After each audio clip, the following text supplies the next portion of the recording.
All right, we're going to be performing experiment 10, or I'm performing experiment 10. I'm on video.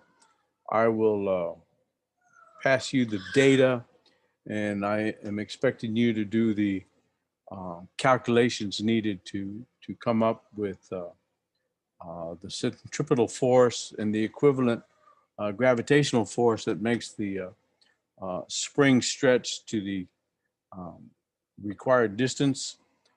So this is experiment 10, centripetal force. I, of course, expect you to do the advanced study assignment. That's part of it. And then we'll go through uh, the theory a bit. Centripetal force is the force that keeps an object moving in a particular motion, circular motion. If an object is from Newton's first law, an object in motion tends to stay in straight line motion unless acted upon by an external force. Well, the centripetal force is that external force that keeps objects in circular motion, whether it be the tension in a string, whether it be the gravitational pull of the sun on the earth or the gravitational pull of the earth on the moon. Those aren't quite circular, but it's close enough. Those are caused by centripetal forces. Uh, so centripetal means center seeking.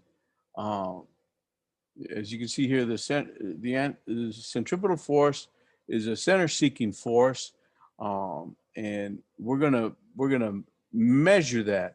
Uh, I'll have a video that explains it, but we know that centripetal acceleration is equal to the v squared r, where v is the tangential velocity of the object that's uh, moving around in a circle. So basically it's the linear velocity.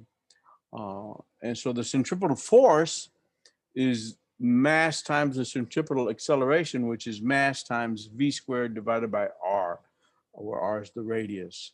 Um, so the here's a few more. The centripetal force is equal to uh, mr 2 pi f squared equals 4 pi squared mr f squared. Uh, that you're going to have to do some conversions uh, to get the data that you need. Um, these are a few of the devices that are available. We don't use these. We have one that actually gives you the RPM readout right on the dial, and you'll see that on the video that uh, I do for you. Now we're gonna. There's a few data tables, and there's 4 data tables. We're only gonna use 2 of the 4. So the very first one is we're gonna do this um, measurement. We don't know the number of revolutions. We're not measuring the time. Uh, we can get the time per revolution. There's a space for that, but basically we're going to get the RPMs, revolutions per minute, of a little swinging bob. You'll see it on the video. I'll give you the mass of the bob, the radius of the circular path, and you can do these calculations. And then we're going to take this device and we're going to suspend mass from it to see how much mass it takes to stretch this device so that it's at the same radius as when we were spinning it. Um, and you'll get a computed value for centripetal force based on the RPM. And then you're going to get a direct measurement of the centripetal force by the mass that you hang on uh, the weight. Um, so then we're going to do it again. We're going to do this with the max tension, where it's set at 20. You'll see that when we get to the videos. And then we're going to put it again at the lightest tension. 0. We're going to run it again, and we're going to get uh, uh, 1 RPM is going to be in the 450s. The other is going to be in the 380s. And you'll see that the spring tension makes a difference in the revolutions per minute needed to accomplish the centripetal acceleration. So for the first one, we're using the max tension on the spring. We're going to fill out this data table 1. I'll show you on the table with the data filled out that data table 2 is going to be X'd out. Data table 3 is going to be X'd out. Why? Because we can't vary the mass of the bob. And the other one, we can't vary the radius of the bob. Our device isn't capable of doing that.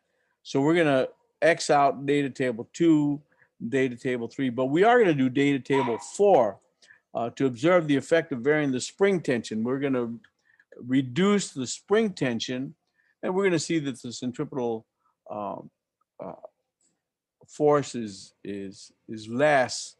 Um, so you're only going to have 2 data tables, data table 1 and data table 4. Even though it says it's optional, we're doing that one because we can vary the spring tension on the bob. And then it's up to you to do the questions. So after this introduction, you'll see that there's a number of videos of the video with the tension at max, and I'll show you from 2 different vantage points. One from where I'm looking at the RPM, and one where I'm looking at the spinning bob. Then I'm gonna, so you're gonna have 2 videos from different vantage points. Then I'm gonna lighten the tension on the spring and do those same 2 videos over.